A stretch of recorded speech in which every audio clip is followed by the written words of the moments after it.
নামাজ প্রতিষ্ঠা করো, যাকাত আদায় করো। যাকাত দাও, রুকুকারীদের সাথে রুকু করো। সুবহানাল্লাহ। তার মানে হলো, যদি আপনি বলেন যাকাত কেন দিব, জবাব হচ্ছে আল্লাহ হুকুম পালন করার জন্য যাকাত দিতে হবে। সুবহানাল্লাহ। কারা দিবে? যাকাত হচ্ছে ধনীদের ইবাদত। আল্লাহ তাআলা ধনীদের জন্য স্বতন্ত্র ইবাদত দিয়েছেন।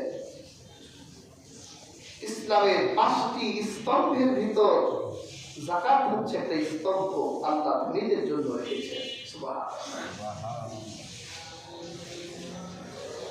কাজী হাজিরিন, কোরআনে আল্লাহ যেখানে নামাজের কথা বলেছেন সেখানে যাকাতের কথা বলেছেন। তো বোঝা যায় যাকাত একটা গুরুত্বপূর্ণ ইবাদত, যাদেরকে আল্লাহ সামর্থ্য দিয়েছেন তাদের জন্য। আল্লাহ পাক এই যাকাত ব্যবস্থা কেন দিলেন?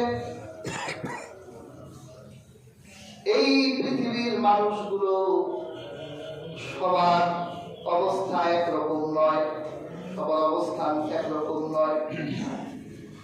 এই পৃথিবীতে আল্লাহ পাক কোন মানুষকে ক্ষমতা দিয়েছেন, কোন মানুষকে আল্লাহ ক্ষমতা দেয় নাই।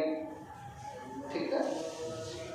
আল্লাহ পাক কোন মানুষকে সম্পদশালী করেছেন, আবার কোন মানুষকে আল্লাহ সম্পদ দেন নাই। এভাবে আল্লাহ দুনিয়ার মানুষকে সাজিয়েছেন। এরপর একজনের প্রতি আরেকজনের নির্ভরশীলতা, একজনের প্রতি আরেকজনের সহযোগিতা, একজনের প্রতি আরেকজনের সহানুভূতি, এটাকে আল্লাহ পাক দায়িত্ব হিসেবে দিলেন, যাতে এই পৃথিবীর মানুষগুলো একজন আরেকজনের প্রতি সদাচারী হয়, একজন আরেকজনের প্রতি নির্ভরশীল হয়, ফলে উভয়ের মধ্যে ভালোবাসা সৃষ্টি হয়ে যায়। এই জন্য আল্লাহ পাক যাকে ধনী হবার তৌফিক দিয়েছেন, যে ব্যক্তি সম্পদশালী, আল্লাহ পাক সেই সম্পদশালী অর্থের ভিতরে আল্লাহ পাক দরিদ্রের ফকির মিসকিনের হক রেখে দিয়েছে। তোমাকে আমি এক্সট্রা মেধা দিয়েছি, তুমি এই এক্সট্রা মেধা পেয়ে অর্থ উপার্জন করেছ, তোমার সম্পদের ভিতর আমি গরিবের আমানত রেখে দিলাম। আল্লাহ পাক কোরআনে বলেন, ইন্নাল্লাহা ইয়া'মুরুকুম আন তু'আদ্দুল আমানাতি ইলা আহলিহা। নিশ্চয় আল্লাহ পাক নির্দেশ দিচ্ছেন, প্রত্যেক আমানতদার যেন তাদের আমানতগুলো হকদারের কাছে পৌঁছে দেয়। সুবহানাল্লাহ। আমি একজন মানুষ, আমি একটা পার্সেল আমার এক বন্ধুর কাছে পাঠাবো, আমার দোকানের কর্মচারীকে বললাম তোমার কাছে দিলাম, অমুকের কাছে এটা পৌঁছে দিও। কর্মচারীর দায়িত্ব হবে পৌঁছে দেয়া, ঠিক না? এখন সে যদি বাসায় গিয়ে বলে ভাই অমুককে একটু দেখা করতে বুঝলো তো, এটা কি সুবিচার হলো? আমি নির্দেশ দিয়েছি তুমি পৌঁছে দিবে, এখন তুমি যদি বলো যে না অমুককে আসতে বলো, তাহলে এটা ইনসাফ হয় না। পৌঁছে দেওয়ার নির্দেশ পৌঁছে দিতে হবে। প্রিয় হাজিরিন, এই পৃথিবীতে আল্লাহ পাক যাদের যাকাত দেবার তৌফিক দিয়েছেন, সামর্থ্য দিয়েছেন, তাদেরকে নির্দেশ দেওয়া হচ্ছে তোমরা এই আমানতগুলো হকদারের কাছে গিয়ে পৌঁছে দাও। কারণ আল্লাহ নির্দেশ দিয়েছেন পৌঁছে দেবার। এখন তুমি যদি সর্দারকে ডাকো, আমি দিব, আমার কাছে আসো, আমি টাকা দিব, কাপড় দিব, লুঙ্গি দিব, এটা দিব, সেটা দিব, আমার কাছে আসো। তাহলে হাজির ইনসাফ হবে না, পৌঁছে দিতে হবে। আল্লাহ খান বলছে কাকে কাকে দিবি। ইন্নামাস সাদাকাতু লিল ফুকারা, আল্লাহ বলে ফকিরকে দিবা। ফকির কাকে বলে? ফকির হচ্ছে ওই ব্যক্তি যার কিছু আছে, একদিন চলার পর আরেকদিন চলার মতো কিছু আছে, ইসলাম হচ্ছে ফকির, তাকে দাও। সে দরিদ্র, সে গরিব, তাকে দাও। এরপর মাসাকিন, মিসকিনকে দাও, যার পরের বেলা খাবারের কোনো উপায় নাই, উপান্তর নাই, যেখানে রাত সেখানেই কাপ, এরকম মিসকিনকে ইসলামের নির্দেশনা, তাকে তুমি তোমার যাকাত দাও। ওয়ালা আমিলিন, আর যাকাতের জন্য যে কর্মচারী নিয়োগ দেওয়া হয়েছে, এটা ইসলামী রাষ্ট্রে যাকে কর্মচারী নিয়োগ দেওয়া হয়, এই কর্মচারীকে যাকাত দেয়া যাবে। এখান থেকে তাকে আপনি খাটাচ্ছেন, এর মজুরি। হাজিরিন, এখন তো ইসলামী রাষ্ট্র নেই এবং নিয়োগকৃত কেউ নেই, এই জন্য এখন বাংলাদেশের প্রযোজ্য নয়। والآملين عليها والمؤلفة القلوب, আর বিধর্মীকে যাকাত দিয়ে তার মনকে জয় করে যদি ইসলাম গ্রহণ করানো যায়, এই জন্য তাদের যাকাত দাও। এটাও এখন রহিত হয়ে গেছে, এখন বিধর্মীকে যাকাত দেওয়া যাবে না।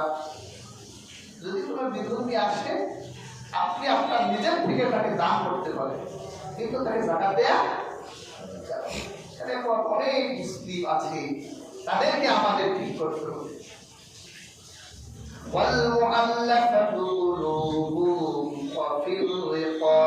দাসদাসীদেরকে যাকাত দেয়া যাবে, এদেশে দাসদাসী নেই, এই জন্য খাতটা এখন।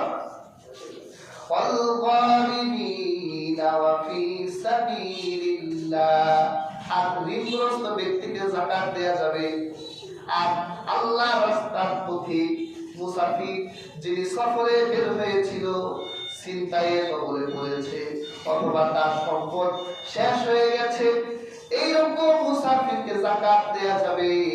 ইসলামে এই 7টা মাসাইল বর্ণনা করা হয়েছে, এই 7 শ্রেণীর বাইরে অন্য কাউকে আর যাকাত দেওয়া যাবে না। নিজের বাবাকে যাকাত দেয়া যাবে না, দাদাকে দেয়া যাবে না, বাপের লাইনের উপরে যা আছে কাউকে যাকাত দেয়া যাবে, মাকে দেয়া যাবে না, নানাকে দেয়া যাবে না,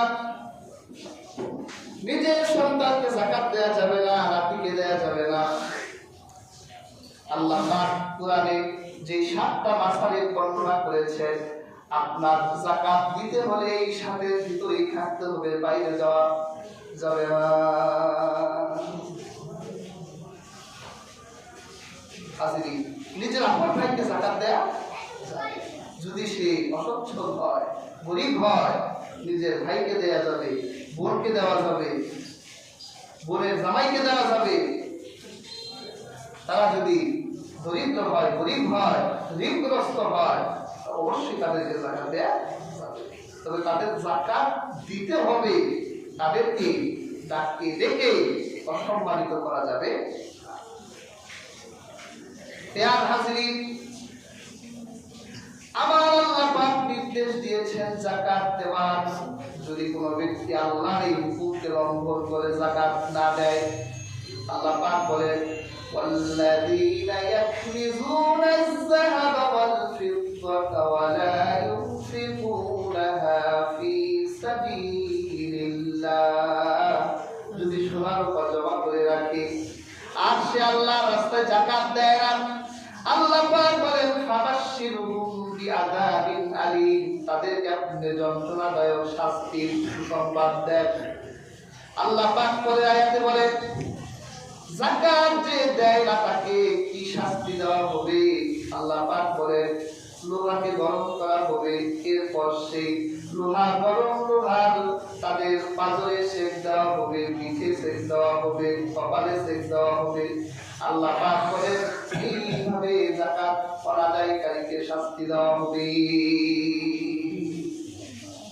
রহমতের নবী বলেন যে ব্যক্তি যাকাত দেয় না কিয়ামতের দিন আল্লাহ পাক তাকে কি শাস্তি দিবেন। আল্লাহ রাসূল বলেন সুজাআন আকরা, একটা অজগর সাপ তারে বেচাই দেওয়া হবে পা থেকে, তাকে তেজ দিতে দিতে দিতে দিতে তার গলার সামনে এসে আল্লাহর হাবিব বলেন সেই অজগর সাপ তাকে সবল দিবে আর বলবে আনা মারুকা আনা কানজুকা, এই দুনিয়াটা এই সম্পদের পূজারী, সম্পদের মধ্যে নিজেকে আবদ্ধ রেখেছি, কিন্তু জানোস আমি কে? আমি কত বড় স্বার্থ, আমি তোর জমাকৃত সম্পদ। যে সম্পদ তুই জমা করে রাখতি, যে সম্পদ তুই ভালোবেসে শুধু করোনা বুদ্ধিগত সম্পদ হলো আমার, মানুষের দান করতি না, যাকাত দিতি না, আমি তোর ভালোবাসার সম্পদ সাথে পরিণত হয়ে গিয়েছি। কিভাবে এরপর তাকে দংশন করতে থাকবে আর বলবে আনা মালুকা, আমি তোমার সম্পদ, আনা কানজুকা, আমি তোমার জমাকৃত সম্পদ যেটা তুমি জমা করে রাখতে। প্রিয় হাজিরিন, আল্লাহ পাক সম্পদের ভালোবাসা কমাবার জন্যই তো যাকাত দিলেন। সম্পদ যদি পৃথিবীর মানুষকে অমর করে রাখতো, অজয় করে রাখতো, সম্পদ যদি মানুষকে পৃথিবীতে টিকিয়ে রাখতো, তাহলে পৃথিবীর বুক থেকে কারণকে কোনোদিন মুছে ফেলা যেত না। কারণ কারণের যে সম্পদ ছিল কোরআনে এসেছে, এই কারণের সম্পদের চাবিগুলো বহন করার জন্য 40টা যুবকের বরকত লাগতো। উসবা বলা হয়েছে, উসবা বলা হয় 40 জন যুবক ছেলে যে চাবি বহন করে। এই চাবি বহন নিয়ে কারণ রাস্তায় বের হতো। চাবি যদি থাকে এত, সম্পদ আছে কত, হাজার হাজার লক্ষ লক্ষ